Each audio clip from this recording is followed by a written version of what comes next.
Hello good day student. आज का हमारा टॉपिक बेटा वो नेक्स्ट चैप्टर प्रोबेबिलिटी डिस्कस करेंगे क्लास 12th का। और हमारे पास प्रोबेबिलिटी में 3-4 मेन पॉइंट हैं। जैसे पहला पॉइंट है हमारा कंडीशनल प्रोबेबिलिटी, जो आप 11th क्लास में और 10th क्लास में करके आए हैं। उसमें हम सिंपल प्रोबेबिलिटी डिस्कस करते हैं, लेकिन अब उस सिंपल प्रोबेबिलिटी में हम कोई एक्स्ट्रा कंडीशन लगा देंगे तो उस कंडीशन के लगाने से उस प्रोबेबिलिटी में क्या चेंज आएंगे, फिर हमें से उसकी कैलकुलेशन कैसे करनी है, ये सारा हम कंडीशनल प्रोबेबिलिटी में डिस्कस करेंगे। उसके बाद सिंगल क्वेश्चन में कई सारे एक्सपेरिमेंट होते हैं, तो उन सब की प्रोबेबिलिटीज का कैलकुलेशन, एग्जैक्ट कैलकुलेशन करना होता है, that is in total probability theorem. और उसके बाद बेस थ्योरम आता है एंड देन प्रोबेबिलिटी डिस्ट्रीब्यूशन और बाइनोमियल डिस्ट्रीब्यूशन। तो इसमें 4-5 टॉपिक हैं हमारे, जिनको हम 1 बाय 1 करके डिस्कस करेंगे।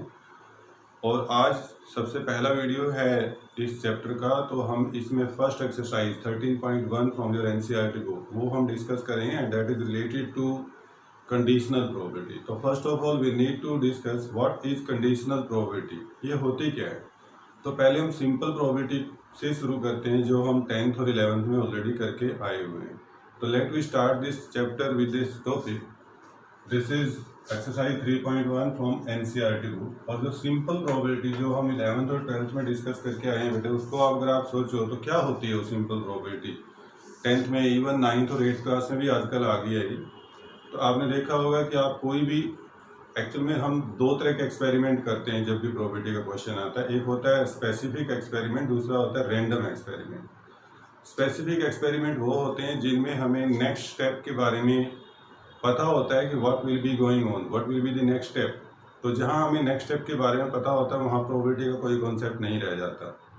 तो हम स्पेसिफिक एक्सपेरिमेंट्स में कभी प्रोबेबिलिटी को डिस्कस नहीं करते। सेकेंड एक्सपेरिमेंट आते हैं रैंडम एक्सपेरिमेंट। रैंडम एक्सपेरिमेंट में ही हम प्रोबेबिलिटी को निकालते हैं किसी चीज़ की। जैसे आपने एक डाई थ्रो की, तो we don't know which number is comes up, it may be 1 2 3 4 5 6 तक कोई भी नंबर हो सकता है। तो we are not sure which number is to be occurred. तो this is called random experiment, जिसमें हमें ये नहीं पता होता है कि what will be the next step या फिर नेक्स्ट क्या होने वाला है। तो वहाँ हम उसका अंदाज़ा लगाते हैं और उस अंदाजे को हम नंबर सिस्टम में कन्वर्ट करने की कोशिश कर रहे हैं। तो अगर उस अंदाजे को, उस चांस को, उस संभावना को हम नंबर सिस्टम में कन्वर्ट कर सकें, तो दैट इज कॉल्ड प्रोबेबिलिटी। तो जैसे आपका अब हम सिंपल प्रोबेबिलिटी का एग्जांपल लें, क्लास 11 से कह सकते हो, क्लास 10th से भी कह सकते हो आप। जैसे सपोज करो वी थ्रो ए डाई, तो एक डाई के ऊपर, जैसे लूडो खेलते हैं बच्चे, तो डाई के ऊपर 6 सरफेस होते हैं, हर एक सरफेस पे एक नंबर लिखा होता है 1 to 6। तो if we throw a die, then total possible outcomes are these are 1 2 3 4 5 6। So if we throw a die, then sample space contains 6 elements. So we can write here number of element in sample space is 6. 6 elements हैं, 6 outcomes हैं। और outcomes, they all outcomes are equally likely. Equally likely, I hope you understand what do you mean by equally likely outcome. Outcomes which have equal probability to occur means जिसमें हर एक outcome की probability निकलने की, occurred होने की probability, निकलने की probability same रहती है। जब आप डाई थ्रो कर रहे हो तो 1 भी आ सकता है, 2 भी आ सकता है, 1 आने के भी उतने चांसेस जितने 2 के, जितने 3 के। तो इफ ऑल आउटकम्स है equal probability to occur, then that outcomes are called equally likely outcome. तो यहाँ पे जब आप एक डाई थ्रो करेंगे तो all the 6 outcomes are equally likely, सभी इक्वली प्रोबेबिलिटी से अकर्ड हो सकते हैं। So first of all we count the number of element in sample space and we write here NS. N mean number of element in sample space and this is 6 here. Now you throw a die and question is what is probability of getting even number, or what is probability of getting odd number, or what is probability of getting prime number, what is probability of getting a number which is less than 3, greater than 3, less than 1, greater than, like this। कुछ भी पूछा जा सकता है। तो एक छोटा सा एग्जांपल लेते हैं। We throw a die, then what is probability of getting an even number? तो एक तो सैंपल स्पेस बनाओ आप अपने पूरे रैंडम एक्सपेरिमेंट के लिए। You throw a die, then this is our sample space for the whole experiment, random experiment. 6 possible outcomes are there. दूसरा एक आउटकम बनाइए, दूसरा एक इवेंट बनाइए which is for your favorable outcome. Favorable outcome. What do you want? You want even number. तो let E, this is event for even numbers. और even numbers के लिए बेटा इवेंट का नाम ई रख लिया हमने और उसमें पॉसिबल आउटकम रखो Possible outcome means possible even number, and these are 2, 4 and 6. So it has only 3 elements. So number of element in event is 3. Then probability निकालते थे हम, probability of getting an even number. तो 10th class में आप formula सीधा ऐसे लिखते थे स्टेटमेंट से, that is number of favourable outcome divide by total number of possible outcome. 11th class में जाके हम नंबर ऑफ फेवरेबल आउटकम की जगह फिर number of element in event E divide by number of element in sample space, हमने ये wording लिखनी शुरू कर दी थी मैथमेटिकल फॉर्म में। जबकि 10th क्लास में हम ये वर्डिंग नहीं लिखते थे, हम वहाँ सैंपल स्पेस डिस्कस नहीं करते थे, वहाँ हम सीधा फॉर्मूला लगाते थे ये वाला। ये 10th में था, ये 11th में था। तो probability of event E means probability of getting even number, और हमने इवन नंबर के जो इवेंट था उसका नाम ई रखा था, तो इसलिए हम इसको सिंपल फॉर्म में लिख सकते हैं, probability of event E that is equal to number of element in E divide by number of element in sample space. तो किसी भी इवेंट की अगर प्रोबेबिलिटी निकालनी है तो number of element in that event divide by total number of element in sample space, यही formula होता है। ई की बजाय कोई दूसरा एफ इवेंट आ जाए, ए इवेंट आ जाए, बी इवेंट आ जाए, तो again we can go the same, probability of event A equal to number of element in event A divide by number of element in sample space. तो यहाँ पे 3/6, तो probability is 1/2 means probability of getting an even number when we throw a die is 1/2। अगर आप एक die throw करते हो तो उसमें इवन नंबर आने की प्रोबेबिलिटी 1/2 हो जाती थी 11th में 12th में। This is our simple probability, ये यहाँ भी यूज होती रहेगी 12th में भी। बट अब कंडीशनल प्रोबेबिलिटी की बात करते हैं बेटा। In case of conditional probability हमने तो यहाँ पे कंडीशनल डिस्कस करनी है, इसमें हम इस एक्सपेरिमेंट में बीच में कुछ एक्स्ट्रा ऐड कर देंगे। वो एक्स्ट्रा ऐड क्या होगा, आप मेरी बात को समझिए पहले, फिर कर देखते हैं हम। Again question is same, you throw a die, suppose करो आपने आंख बंद की, मैंने आपको बोला कि आप आंख बंद करिए and you throw a die, आपने आंख बंद करके डाई थ्रो कर दी। तो जो आपके दिमाग में सैंपल स्पेस चल रहा है कि क्या पॉसिबल आउटकम होंगे डाई पे, वो बड़े क्लियर हैं, and you are thinking that there are 1 to 6 any number, कोई एक नंबर आया होगा 1 से लेके 6 तक का। ये मतलब आपके माइंड में 6 आउटकम्स हैं, 1, 2, 3, 4, 5 एंड 6। उन 6 में से कोई एक नंबर ऊपर आया होगा डाई के ऊपर, ये आप सोच रहे हैं, ऐसा आंख बंद है आपकी, ओके। लेकिन मैं आंख खोले बैठा हूँ सामने और मैंने वो नंबर देख लिया जो डाई के ऊपर आया हुआ है, और उस नंबर को देख के मैंने आपको एक नई स्टेटमेंट दी कि जो नंबर आपकी डाई के ऊपर है that number is a prime. मैंने आपको आपकी आंखें बंद है, मैंने उस डाई को चेक करके मैंने आपको बताया कि जो डाई पे नंबर आया हुआ है that number is prime, means this information is provided to you that number occurred on the die is a prime number. अब बेटा ये बताओ, पहले तो तुम्हारे दिमाग में सैंपल स्पेस में 6 एलिमेंट चल रहे थे, 1, 2, 3, 4, 5, 6, ओके। 6 आउटकम में से आप सोच रहे थे कि कोई एक नंबर आया होगा 1 से 6 तक। लेकिन जब मैंने आपको बता दिया कि number on your die is a prime, तो आप सोच के देखिए 1 से लेके 6 तक प्राइम नंबर कौन होते हैं, 2, 3 और 5। तो अब तुम्हारा सैंपल स्पेस पहले इतना बड़ा था, अब सैंपल स्पेस कम हो जाएगा, क्योंकि अब आपके सैंपल स्पेस में सिर्फ 3 एलिमेंट रहेंगे, 3 प्राइम नंबर रहेंगे, दैट इज 2, 3 एंड 5। क्योंकि मैंने आपको बता दिया कि prime number occurred on your die, तुम्हारी डाई पे जो नंबर आया हुआ है वो एक प्राइम नंबर है। तो अब तुम सोच रहे हो कि डाई पे 2 हो सकता है या 3 हो सकता है या 5 हो सकता है। अब 4 के बारे में, 6 के बारे में या 1 के बारे में आप नहीं सोच रहे हो, because they are not prime. और मैंने आपको एक एक्स्ट्रा इन्फॉर्मेशन दे दी, उस एक्स्ट्रा इन्फॉर्मेशन से आपका सैंपल स्पेस थोड़ा सा कंप्रेस हो गया। पहले उसमें 6 नंबर थे, अब उसमें सिर्फ 3 नंबर रह गए। तो यहाँ हर बार आपको एक कंडीशन दी होगी, now it is given that A prime number, this is given, this is point is important. ये हर बार आपको एक चीज गिवन होगी इसमें, यही इसको कंडीशनल प्रोबेबिलिटी बनाता है कि prime number occurred on die. तो उस prime number occurred on die जो भी मैंने बोला उसको एक सैंपल स्पेस का नाम दे लो। मैं ले लेता हूँ कि let F this is event from for prime number. तो प्राइम नंबर में आपके एफ इवेंट में 2, 3 और 5 आ जाते हैं, वही 3 एलिमेंट आ जाते हैं। ठीक है, आपकी आंख फिर से बंद है। अब मैंने आपको बता दिया कि prime number is on your die, तो इसका मतलब तुम्हारे सैंपल स्पेस में ये एलिमेंट रह गए बेटा, 2, 3 और 4। देखो ध्यान से, तुम्हारे दिमाग में बस सैंपल स्पेस में 3 एलिमेंट रह गए 6 की बजाय। पहले 6 थे, लेकिन जैसे मैंने बोला कि prime number occurred on your die, तो तुम्हारा जो सैंपल स्पेस है वो सिकुड़ के उसमें सिर्फ 3 एलिमेंट रह गए, 2, 3 एंड 5। और मैं अब आपसे पूछता हूँ, now find probability of getting even number, find probability of getting even number. Same question वही जो पहले सिंपल प्रोबेबिलिटी में पूछा था। तो अब इवन नंबर ढूंढ रहे हो, तो इवन नंबर आप सैंपल स्पेस में तो ढूंढते हो। जैसे पहले ये सैंपल स्पेस था तो उसमें इवन नंबर ढूंढे थे, उसमें इवन नंबर आए थे हमारे 2, 4 एंड 6। लेकिन अब मेरा नया सैंपल स्पेस f हो गया, क्योंकि मैंने आपको बता दिया कि prime number occurred on your die, तो this is your sample space now. तो इसमें आपको ढूंढना होगा कि how many even numbers are there. तो यहाँ पे तो टोटल नंबर ही 3 है, 2, 3 और 5। तो इनमें से इवन नंबर क्या है बेटा? इनमें से इवन नंबर सिर्फ एक ही है, दिस नंबर इज व्हाट? 2। तो total number of possible outcome 3 and number of favourable outcome is what? 1। एक नंबर है जो फेवरेबल आउटकम है।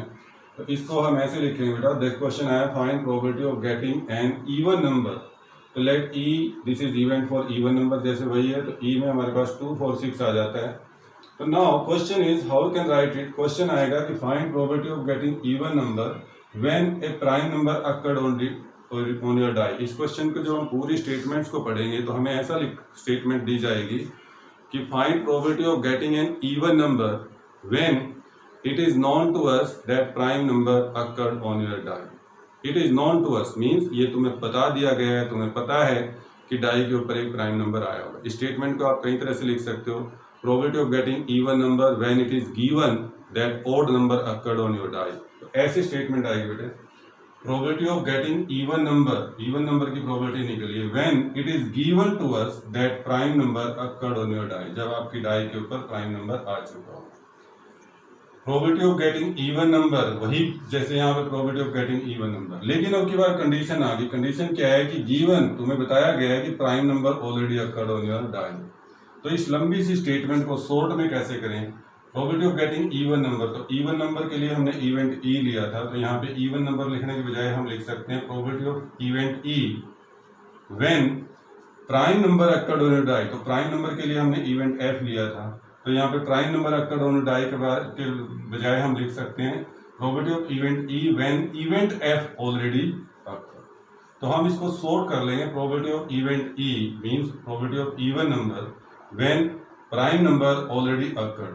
तो इवन नंबर की बजाय ई लिखेंगे और प्राइम नंबर की बजाय हम एफ लिखेंगे, क्योंकि एफ प्राइम नंबर्स का इवेंट है और ई इवन नंबर्स का इवेंट है। तो we should write it probability of event E when event F already occurred. और इसमें भी व्हेन और ऑलरेडी अकर्ड हम हटा सकते हैं, इसका सिंबॉलिकल प्रेजेंटेशन हो सकता है probability of event E when F already occurred. This is not division नहीं है ये, दिस इज जस्ट प्रेजेंटेशन कि how we can present it and we already read it like this probability of event E when event F already occurred. इसको हम ऐसे पढ़ेंगे हमेशा, probability of event E when F already occurred. लेकिन जो लिखने का शॉर्ट तरीका होता है वो हम इसको ऐसे लिखेंगे, ऐसे probability of event E when event F already occurred. But हम इसकी जब भी लिखेंगे, जब भी हम इसको डिक्टेट करेंगे तो we write it probability of event E when F already occurred. अब इसका आंसर कैसे आना चाहिए बच्चे, देखो जरा, this is important point here.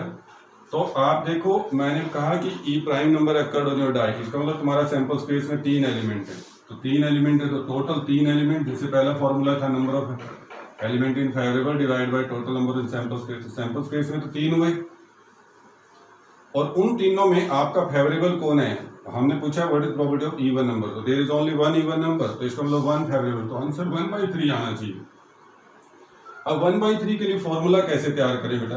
तो फार्मूले में पहली बात तो ये सोचो, जहां पे यहाँ number of element in sample space आता था उसकी जगह number of element in F आएगा, because now this is your sample space. तो जब भी हम इसकी प्रोबेबिलिटी निकालेंगे तो नीचे तो आएगा number of element in F, that is number of element in event F, जिस जो हमें गिवन है वो आएगा हमेशा, क्योंकि ये हमारा सैंपल स्पेस है। और ऊपर क्या आएगा बेटा? न्यूमरेटर में क्या रहेगा? न्यूमरेटर में देखिए, जब आप ये 2 इवेंट बनाते हो ई और एफ, एक इवेंट एफ है ये, दूसरा इवेंट ये ई है, जिसकी हमें प्रोबेबिलिटी निकालनी है। हमें ये गिवन है और इसकी प्रोबेबिलिटी हमें निकालनी है इवन नंबर की।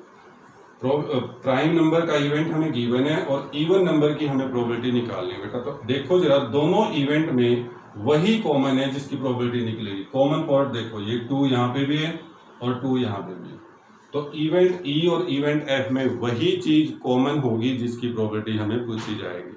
तो इसलिए हमें 2/3 सॉरी, जैसे एक एलिमेंट था ये हमारा फेवरेबल, तो 1/3 लिखा था हमने, क्योंकि 1 फेवरेबल आउट ऑफ 3। तो हम 1 फेवरेबल को कैसे काउंट करें? उस 1 फेवरेबल को हम काउंट कर सकते हैं by taking intersection of E and event F. तो ये फेवरेबल आउटकम जो निकलेगा बेटा, that is number of element in E intersection F. तो आप यहाँ ई इंटरसेक्शन एफ का हर बार करना पड़ेगा, तो उसमें देखेंगे उसमें सिर्फ एक ही एलिमेंट है, that element is 2। Her question में ऐसा ही होगा। तो इसलिए हमारा फॉर्मूला बन जाएगा number of element in E intersection F divide by number of element in F.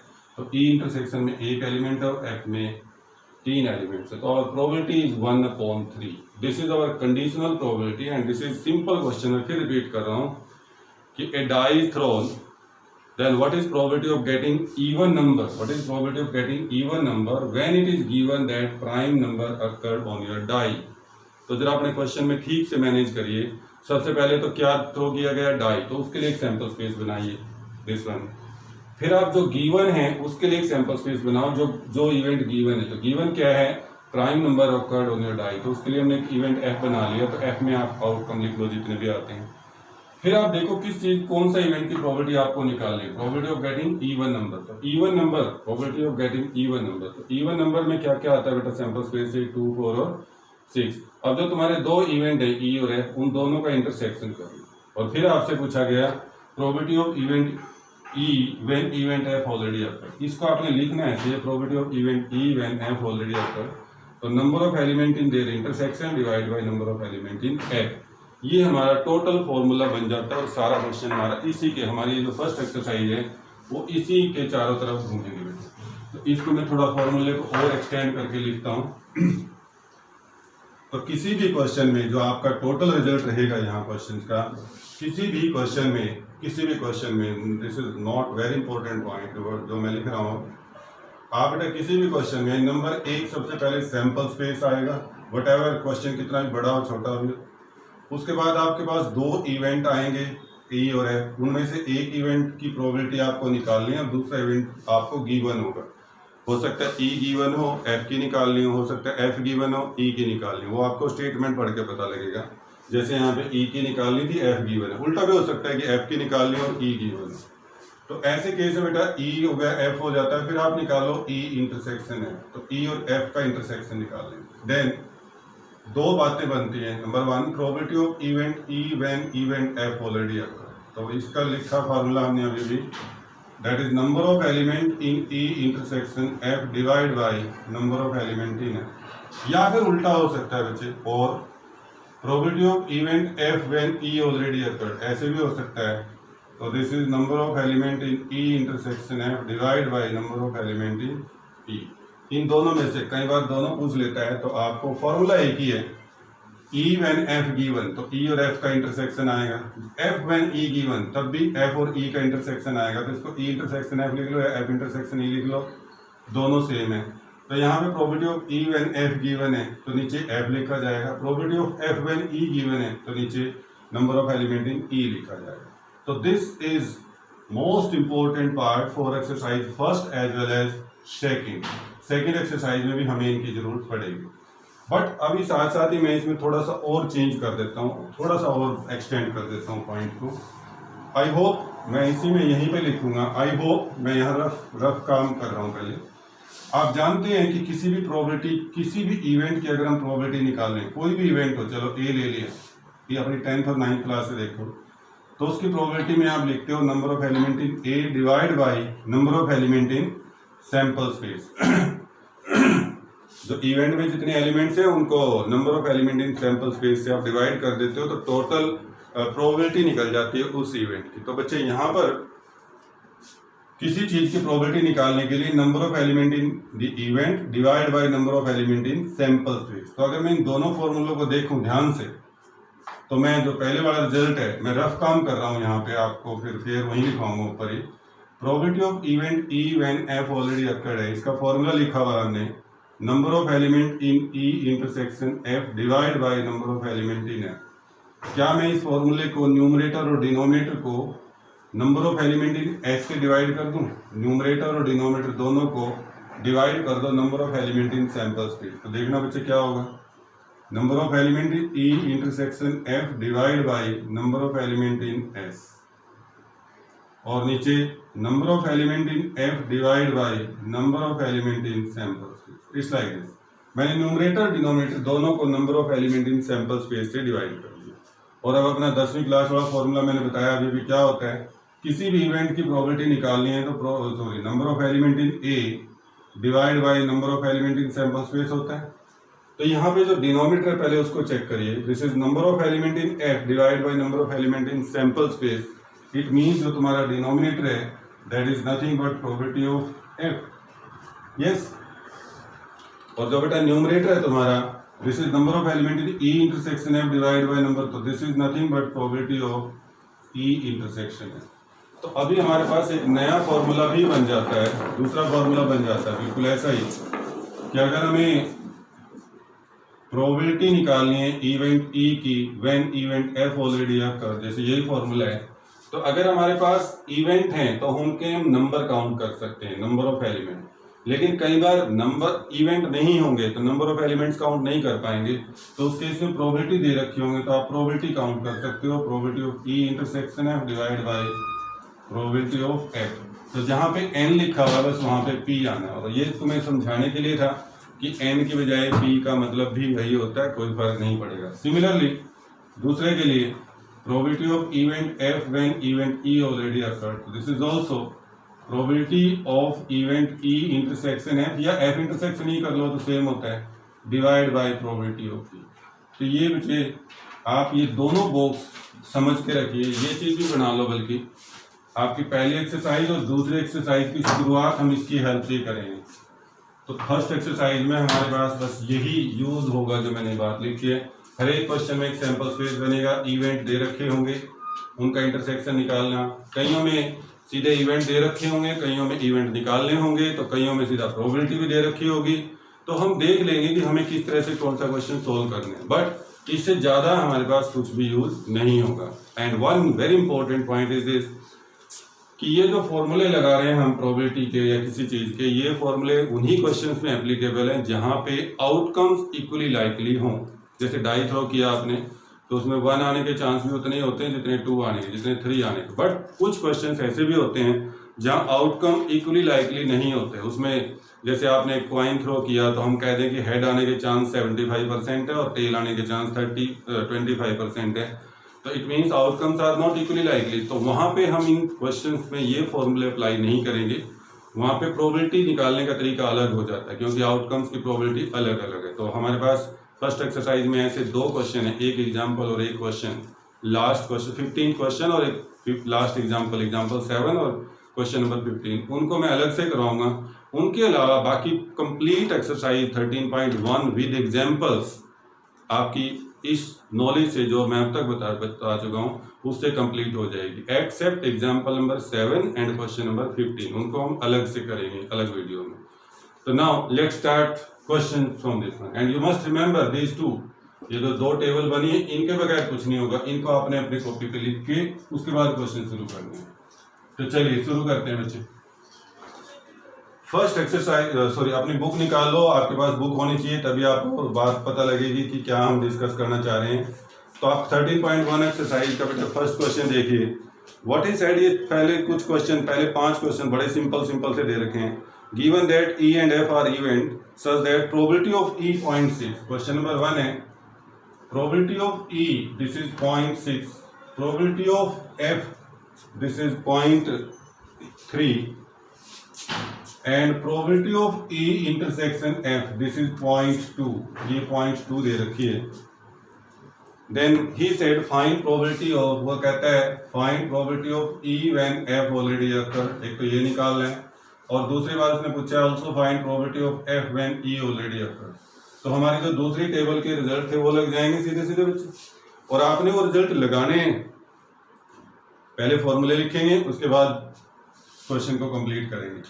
तो what is this probability of E when F already occur, क्योंकि हमारे पास प्रोबेबिलिटीज दे रखी है तो सेकंड बॉक्स लगेगा this is probability of E intersection F divide by probability of F, और E intersection F this is 0.2 divide by 0.3, so this answer is 2/3. While in second case this is probability of f when e already given, so probability of e intersection f divided by probability of e, so this e intersection f is 0.2 and this is 0.6, so 2/6 and this probability is 1/6, nothing else, कोई फर्क नहीं पड़ता। ऐसे आपका second question है और ऐसे आपका थर्ड क्वेश्चन है इसमें। तो इसी क्वेश्चन में थोड़ा और चेंज करना चाहता हूँ फर्स्ट में ही। तुम्हें probability of E, probability of F और probability of E intersection F दे रखा है बेटा। अगर यहाँ पे ये ना दे के उसने ऐसे बोल दिया होता कि number of there are 3 events E F and E और एफ, 2 इवेंट हैं, number of element in event E is 6, number of element in second event F is 3 and number of element in E intersection F is 2, like this. अगर question ऐसे होता, ये उसने number of element दे दिया आपको, ई में 6 है, एफ में 3 है और ई इंटरसेक्शन एफ में 2 है, तो what is probability of event E when F given? तो number of element in E intersection F divide by number of element in F, तो दिस इज 2/3, एफ में 3 है एंड हियर देन अब की बार हम नंबर लिखते हैं। यहाँ पिछली बार मैंने प्रोबेबिलिटी लिखा है जो बुक के अकॉर्डिंग क्वेश्चन है, लेकिन अगर आपको नंबर दे रखे हैं तो आप उस तरह नंबर लिख दो, बस कुछ भी फर्क नहीं आता। तो यहाँ ई एंड दिस इज 2/6, तो ये आंसर 1/3 आ जाएगा। तो इसका बेटे first question, second question, third question, ये तीनों क्वेश्चन ऐसे ही हैं। क्वेश्चन नंबर 4 देखिए जरा, एक आधा क्वेश्चन और साथ साथ कर लेते हैं। क्वेश्चन यहाँ इवेंट ऑलरेडी दे रखे हैं बने हुए तुम्हें।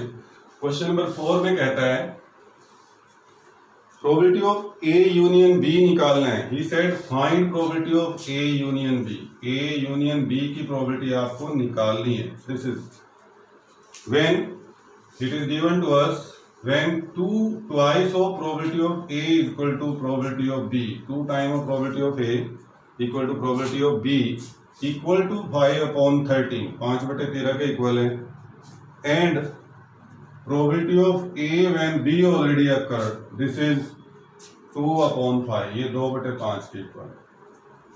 तो you have to find probability of A union B। तो बेटा आप देखो जरा, आपको जो दे रखा है probability of twice of probability of A, probability of, बहुत सिंपल क्वेश्चन है। Probability of A when B already given, ये दे रखा है, तो हमें क्या क्या चाहिए जरा सोच के देखो। हमारे पास फॉर्मूला क्या है, क्या लिखा है हम, probability of A when be given, तो क्या लगाते हैं इसमें, प्रोबेबिलिटी में सब कुछ नंबर में नहीं है, तो इसलिए फॉर्मूला बनेगा probability of A intersection B divide by probability of B. तो ये बेटा आपके पास 2/5 है। ए इंटरसेक्शन बी आप निकाल लोगे, ये हमें नहीं पता, और प्रोबेबिलिटी ऑफ बी की वैल्यू आई होप आपको यहाँ से दे रखे, probability of B this is 5/13, ये प्रोबेबिलिटी ऑफ बी की वैल्यू आपको 5/3 उसने दे रखी है, प्रोबेबिलिटी ऑफ बी की वैल्यू 5/13, तो ये बेटा 5/13। तो आप यहाँ से करो काम, probability of A intersection B this is 2/5 और इसको उधर मल्टीप्लाई कर दें तो 5/13, तो ये कैंसिल हुआ बेटा, 2/13 आ गया। This is probability of A intersection B. Okay ठीक है।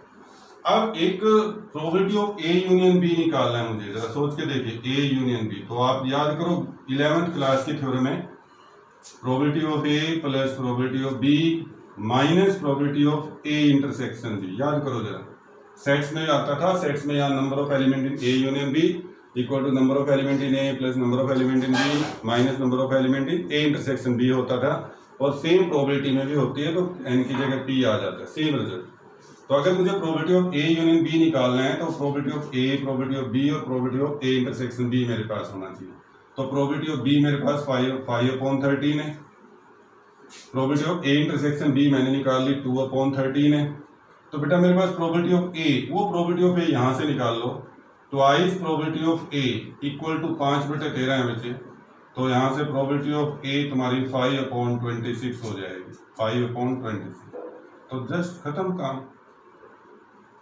तो ये कोई ज्यादा बड़ा काम नहीं है, यहाँ पे आप 26 LCM low and solve it, इसको सोल्व कर देंगे। I hope you can do it now. Now question number 6 के ऊपर जो हेडिंग लिखा है उसको पढ़ें अपनी बुक में पढ़ें, बुक को सामने रखें, ऐसे ही इसकी पिक्चर देखने की तरह जैसे पिक्चर देख रहे हो उससे कोई फायदा नहीं होगा।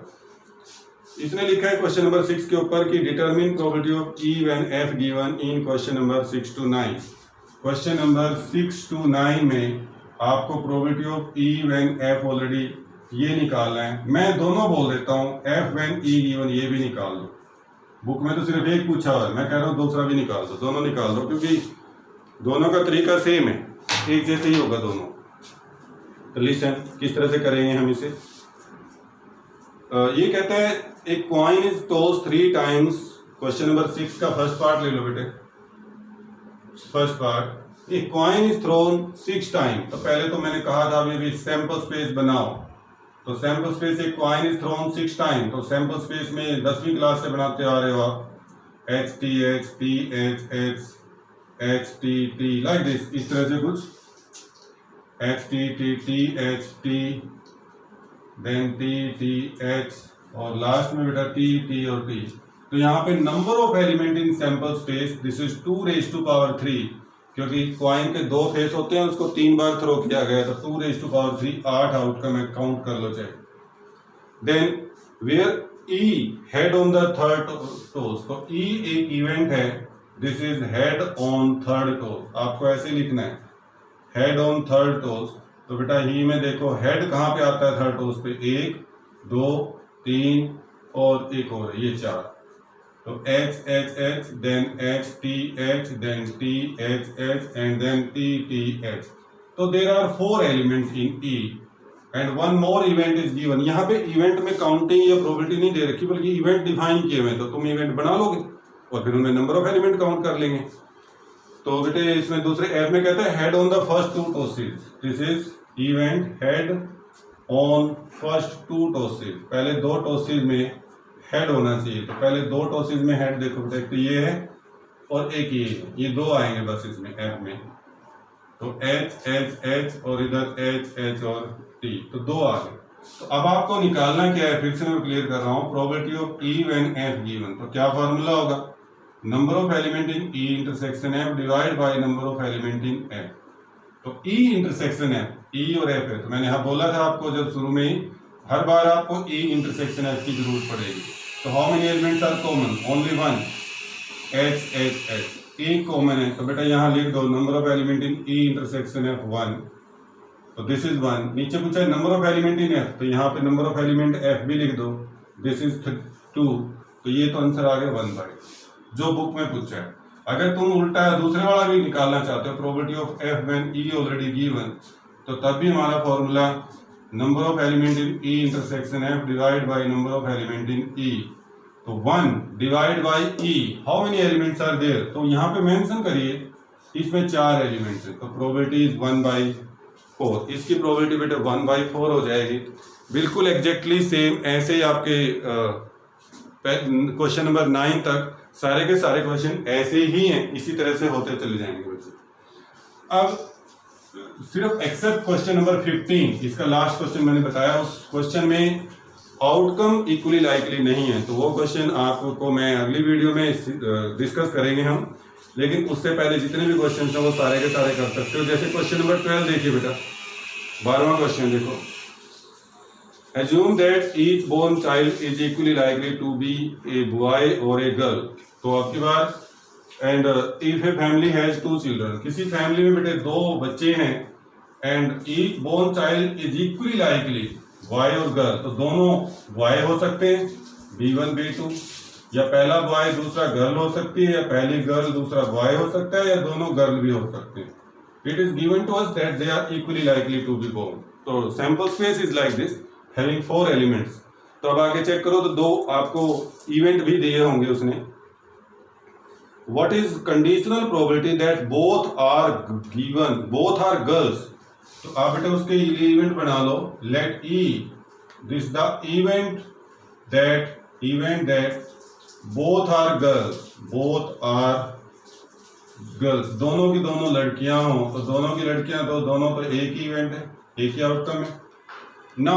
इसकी तो प्रोबेबिलिटी हमें निकालनी है, तो केस 1 में आ जाओ जरा, क्या कह रहा है वो, 2 पार्ट करे उसने, तो given that the youngest is a girl, तो उसके लिए बेटा लेट कर लो, let F this is event that youngest मतलब छोटे वाला, is a youngest is a girl, जो छोटा बच्चा है वो गर्ल हो, तो बेटे एफ इवेंट को बनाओ जहां छोटा बच्चा गर्ल हो, तो 1 और 2, दिस इज B1 G2, एक तो यहाँ छोटा बच्चा गर्ल है, and this is G1 G2, this is given to us. Now question is, he is asking for probability that both are girls when it is given youngest is a girl, it is like this, तो हमें ये probability निकालनी, जरा match करिए अपने questions के साथ।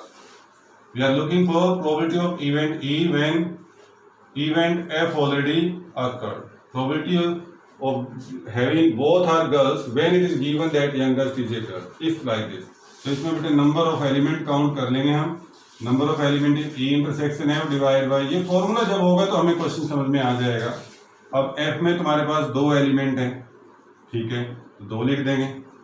ई intersection F, ई और एफ, तो आप यहाँ पे ई इंटरसेक्शन एफ भी निकाल लो, इधर ही निकाल लेना चाहिए था हमें। तो ई इंटरसेक्शन एफ में तो एक ही आउटकम बेटे, तो number of element in E intersection F this is 1, तो आंसर आ गया हमारा 1/2। अब सेकंड पार्ट में क्या कह रहा है, सेकंड में आ जाए यहाँ, कहता है एटलीस्ट वन गर्ल, मतलब ये गिवन है। आपकी बार ये गिवन था, दिस इज गिवन। आपकी बार गिवन क्या है, दूसरी बात प्रोबेबिलिटी तो एक ही निकालनी है, तो आपकी बार गिवन है, जो हम सबका नाम जी रख लेते हैं, और वो कहता है at least one is girl, G this is event that at least one child is a girl, भाई दोनों में से एक बच्चा लड़की हो। तो बेटा जी में देखो क्या क्या आएगा, एटलीस्ट वन गर्ल में तो B1 G2 G1 B2, at least one girl का मतलब एक लड़की या दोनों लड़की हो सकते हैं, तो 3 एलिमेंट आ जाएंगे।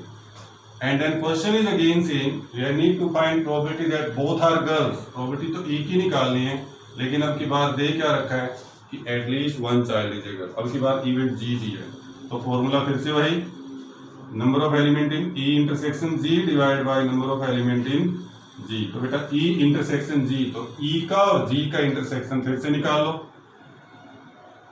ई और इंटरसेक्शन जी।